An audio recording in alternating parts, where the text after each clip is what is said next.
dengan kasus hukum dan kriminal terkait vonis bebas anak mantan anggota DPR dalam kasus pembunuhan Didi Sera Afrianti. Keluarga mengaku kecewa dengan pertimbangan hakim yang membebaskan terdakwa. Kakak almarhum Didi, Ruli Diana Puspitasari, mengaku kecewa dengan vonis tersebut dan berencana banding. Ia juga berharap Ronald Tanur dihukum dalam kasus itu. Sebelumnya jaksa menuntut terdakwa yang juga kekasih korban dengan pidana 12 tahun penjara karena menganiaya kekasihnya hingga tewas. Gimana Bang pendapatnya? Ada komentar Bang? Keluarga sangat sedih dengan keputusan itu. Ya sebisa mungkin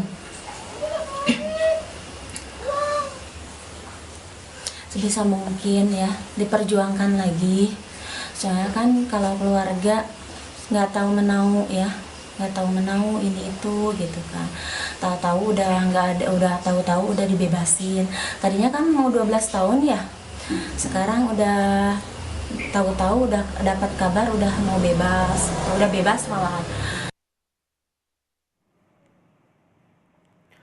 Usai putusan bebas terhadap Ronald Tanur, tim kuasa hukum keluarga almarhum Didi Sera Afrianti akan melaporkan 3 majelis hakim ke Badan Pengawasan Mahkamah Agung dan Komisi Yudisial atas dugaan pelanggaran etik dalam sidang kasus itu. Kuasa hukum pun berencana melapor ke KPK atas dugaan penyalahgunaan wewenang. Kuasa hukum mengaku kecewa dengan putusan hakim yang menyatakan putra dari mantan anggota DPR itu tidak terbukti melakukan pembunuhan dan penganiayaan yang menyebabkan korban Dini tewas.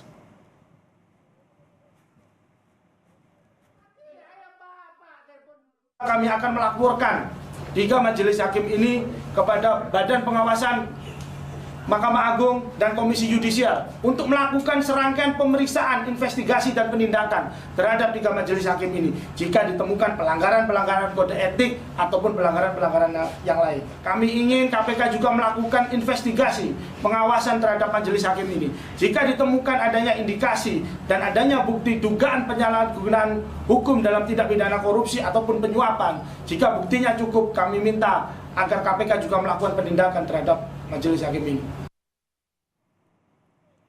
Wakil Ketua Komisi 3 DPR Ahmad Sahroni mengecam keras vonis bebas yang diberikan kepada Ronald Tanur dalam dakwaan penganiayaan yang membuat kekasihnya Dini Sera Afrianti tewas.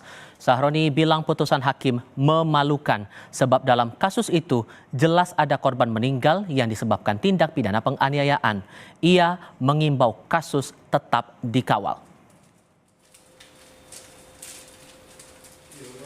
Saya sudah sampaikan kemarin, ini hakimnya sakit.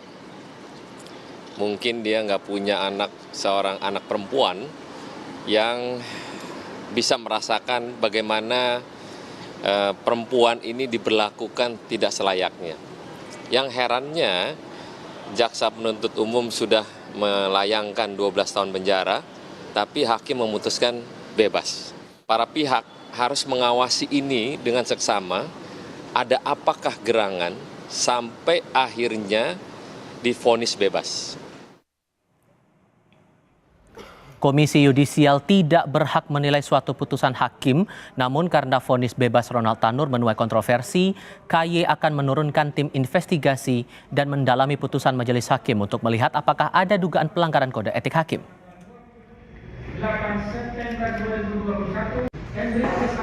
Maka Komisi Yudisial mengambil inisiatif untuk melakukan pemeriksaan pada kasus tersebut. Walaupun KY tidak bisa menilai suatu putusan, tetapi sangat memungkinkan bagi Komisi Yudisial untuk menurunkan tim investigasi serta mendalami putusan tersebut guna melihat apakah ada dugaan pelanggaran kode etik dan pedoman perilaku hakim.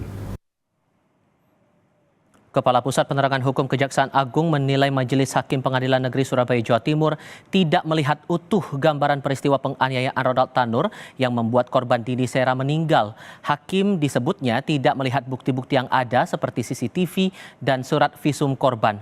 Hakim juga dianggap tidak mempertimbangkan rangkaian peristiwa sebelum korban meninggal seperti adanya cekcok antara korban dan terdakwa Ronald. Kami melihat bahwa hakim tidak melihat ini secara holistik peristiwa ini, ya, tetapi hakim justru melihat sepotong-sepotong. Seharusnya hakim harus mempertimbangkan misalnya fakta yang menyatakan ada korban meninggal, ya, ada hubungan antara korban dengan pelaku. Pada waktu yang bersamaan, korban dengan pelaku itu bersama-sama. Ada percekcokan.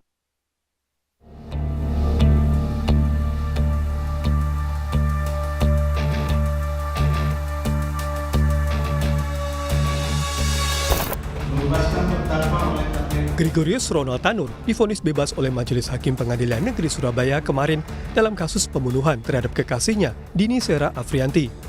Ketua Majelis Hakim dalam perkara ini, Erin Tua Damanik, menyatakan Ronald yang juga anak mantan anggota DPR tidak terbukti bersalah dalam kasus ini. Membebaskan terdakwa oleh karena itu dari seluruh dakwaan penuntut umum di atas. Memerintahkan terdakwa dibebaskan dari tahanan segera setelah putusan ini diucapkan. Menanggapi putusan tersebut, jaksa penuntut umum menyatakan akan berkoordinasi dengan pihak keluarga korban untuk mengajukan banding. Pimpinan pikir-pikir dulu nanti kita bersikap ya. Oh, ini langsung dikeluarkan atau gimana, Mas? Langsung dikeluarkan. Saya koordinasi dengan pimpinan dulu. Oke, siap. Pengacara keluarga korban dan anggota DPR Komisi 3 menyayangkan vonis bebas hakim. Sebelumnya, Gregorius Ronald Tanur dituntut 12 tahun penjara oleh jaksa penuntut umum dalam kasus pembunuhan terhadap Dini Sera Afrianti. Dini ditemukan meninggal dunia dari karaoke di Jalan Maijen Jono Sewoyo, Lakar Santri, Surabaya, Rabu 4 Oktober 2023 lalu. Tim Liputan Kompas TV. Lalu sejauh apa keluarga korban menyikapi terdakwa Ronald Tanur, anak mantan anggota DPR yang diputus bebas oleh Majelis Hakim Pengadilan Negeri Surabaya, Jawa Timur ED? Kita terhubung dengan Sakidah, keluarga almarhum Dini Sera Afrianti di Sukabumi, Jawa Barat, dan Dimas Yebahura Al-Faruq, kuasa hukum keluarga almarhum Dini Sera Afrianti di Sidoarjo, Jawa Timur. Selamat sore, semuanya apa kabar? Selamat sore. Ya, terima kasih semuanya sudah bergabung bersama kami. Mbak Sakinah, atas putusan bebas terhadap terdakwa ini, hal apa yang masih dirasa ganjil di mata keluarga? Menurut saya sih dari mengulur-ngulur waktu ya, itu juga agak sedikit ganjil sih. Mengulur-ngulur waktu persidangan gitu, Kak. Mohon maaf Mbak, kami belum bisa mendengar suara Anda dengan jelas. Mungkin bisa didekatkan mikrofonnya, biar kami bisa mendengar dengan jelas. Boleh diulang kembali hal apa yang rasanya masih dirasa ganjil oleh pihak keluarga atas putusan bebas terhadap Ronald Tanur ini, Mbak? Iya, ini yang aku rasa ganjil kan, kenapa tiba-tiba bebas ya. Sedangkan bukti-buktinya kan sudah ada, kayak hasil otopsi, terus dari CCTV, rekonstruksi juga kan ada. Itu sih agak ganjil ya.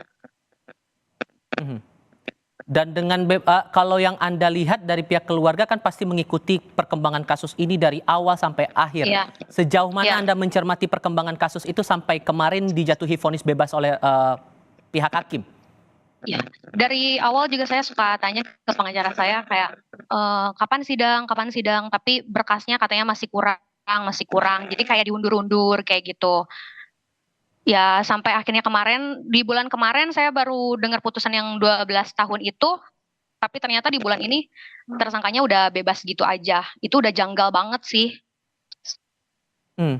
Dan Anda merasa bahwa patutnya lebih maksimal lagi tuntutannya, karena kan kemarin dalam tuntutan dijerat dengan pasal pembunuhan yang sebetulnya maksimal bisa 15 tahun. Dengan tuntutan dari jaksa 12 tahun, Anda merasa itu sudah cukup? Sebetulnya saya juga ngerasa itu nggak cukup ya, karena kan dengan nyawa manusia yang sudah hilang tidak bisa kembali, ya tidak bisa dibayar dengan apapun. Reaksi keluarganya Dini gimana, Mbak? Orang tua Pastinya terutama. di sini orang tuanya shock, sedih, kesel, semua jadi satu sih, Kak. Oke. Saya ke Mas Dimas kalau begitu. Mas Dimas, Anda bersama dengan tim penasihat hukum berencana akan melaporkan hakim-hakim ini ke MA, ke KY, bahkan ke KPK. Laporan itu untuk saat ini sudah disampaikan atau belum? Ya, jadi begini, laporan tersebut saat ini sudah dalam proses penyusunan oleh tim kami, karena kami juga menunggu sikap korporatif dari PN Surabaya untuk segera menerbitkan salinan putusannya. Nah, berdasarkan salinan putusan itu nanti adalah pedoman kami untuk melaporkan kepada instansi-instansi tersebut. Dan hal apa yang akan disertakan, bukti apa yang mungkin akan disertakan dalam laporan terhadap kepada 3 lembaga itu terhadap para hakim ini? Ya, nah, tentu nanti kami akan menyertakan bukti-bukti terhadap laporan yang kami laporkan, yang kami tuliskan dalam surat kami, dan bukti-bukti tersebut akan terlampir di dalam surat dan rekan-rekan media akan kami beritahu. Awalnya dituntut 12 tahun dengan pasal pembunuhan, kemudian pada akhirnya dibebaskan. Apa yang Anda rasa tampaknya meleset begitu dari harapan dari pihak keluarga korban terutama? Ya, ini sangat aneh. Jadi kalau kita cermati dari putusan hakim berdasarkan pertimbangan-pertimbangannya, kita bicara pada waktu putusan saja. Jadi putusan ini seharusnya dijadwalkan pada tanggal 22 Juli 2024 hari Senin. Namun anehnya di hari itu hakim ternyata belum siap dengan putusannya. Padahal sudah ada waktu sekitar 14 hari dalam menyusun putusan sebelum tanggal 22 itu. Kemudian pada saat diputus, yakni kemarin 24 Juli 2024, ternyata hakim malah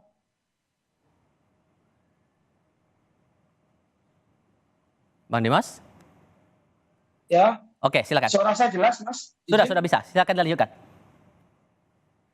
Halo? Ya, Mas Dimas, masih mendengar suara saya? Halo? Oke, kita coba perbaiki komunikasi dulu dengan Dimas Yabahura Al-Faruq selaku kuasa hukum dari pihak korban. Mbak Sakinah, saya ke Anda kalau begitu. Dengan langkah dari tim penasihat hukum melaporkan para hakim ke 3 lembaga begitu, dari pihak keluarga akan melakukan langkah-langkah lain mungkin untuk melawan vonis hakim ini? Ya, sorry terputus tadi, Mas. Halo, jelas suara saya? Oke, Mas Dimas, saya pastikan dulu. Mas Dimas, suara saya terdengar jelas atau belum? Sudah. Sorry, terputus. Oke, boleh dilanjutkan dulu Mas Dimas penjelasan Anda sebelumnya.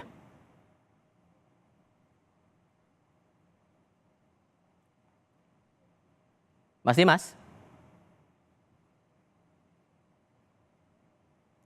Oke, Mbak Sakinah, saya pastikan dulu suara saya terdengar jelas, Mbak Sakinah? Terdengar. Oke, saya ke Anda kalau begitu. Mbak Sakinah, pihak keluarga akan melakukan langkah apa lagi merespon dari vonis hakim ini? Ya, selain yang tadi yang Mas Dimas bilang, mungkin saya mau minta bantuan kepada masyarakat aja untuk mengawal kasus ini agar tidak lenyap gitu, agar terus-terusan menjadi pemberitaan publik, agar jadi attention gitu ya, jadi bisa diperhatikan dengan baik gitu, biar kami juga bisa mendapatkan keadilan dengan sebetul-betulnya dan sebenar-benarnya, tidak seperti ini. Dan Anda berharap jaksa harus bertindak seperti apa merespon putusan hakim ini, Mbak? Mbak Sakinah? Ya, halo. Anda berharap apa tindakan seperti apa yang harusnya jaksa lakukan terhadap putusan vonis ini? Harus banding atau ada langkah lain menurut Anda? Iya, pastinya jaksa harus meminta banding ya, karena menurut saya ya ini tidak benar gitu. Ya harusnya tersangkanya ya dihukum seberat-beratnya, kenapa bisa lolos gitu aja. Oke, Mas Dimas, saya pastikan suara saya terdengar, Mas Dimas? Ya, sudah dengar. Oke, silakan Anda lanjutkan penjelasan Anda tadi, termasuk soal bukti-bukti. Apakah Anda merasa bukti yang selama ini muncul di persidangan jadi dasar hakim memutuskan perkara ini? Ya, anehnya bukti-bukti yang ada di persidangan itu tidak masuk dalam pertimbangan hakim. Hakim ini benar seperti yang dikatakan oleh jaksa, bahwasanya hakim ini tidak melihat perkara ini secara holistik, secara komprehensif dan jelas. Dan anehnya lagi, saat hakim tidak melihat fakta-fakta itu, dia justru membuat asumsi atau pendapatnya sendiri dalam memutus suatu perkara. Inilah yang saya katakan, hakim Pengadilan Negeri Surabaya sudah kehilangan akal berpikir dan nurani berpikirnya terhadap putusan perkara yang dibuat. Karena jelas di sana ada salah satu pertimbangan hakim yang menyatakan bahwasannya korban almarhum Dini Sera Afrianti meninggal karena minum alkohol dan sakit lambung. Padahal hasil otopsi, kadar alkohol di dalam tubuh Dini Sera Afrianti normal dan tidak di atas rata-rata, dan dia meninggal itu karena adanya pendarahan di bagian perut dan di bagian dada karena adanya kerusakan atau patahnya tulang rusuk akibat kekerasan itu. Dari penjelasan 3 hakim dalam nota putusan kemarin itu, apakah semuanya merata menurut Anda ketiganya ganjil dalam memberikan pandangan dan pertimbangannya? Ya, sangat ganjil dan sangat aneh bagaimana tiga-tiganya hakim ini memberikan pandangan hukum di luar fakta persidangan seolah dia sedang membuat cerita dongeng untuk memutuskan sebuah perkara. Oke, perkembangan ini tentu menarik untuk dicermati. Mas Dimas, terima kasih. Mbak Sakinah, terima kasih banyak sudah mau berdiskusi bersama kami. Selamat sore semuanya.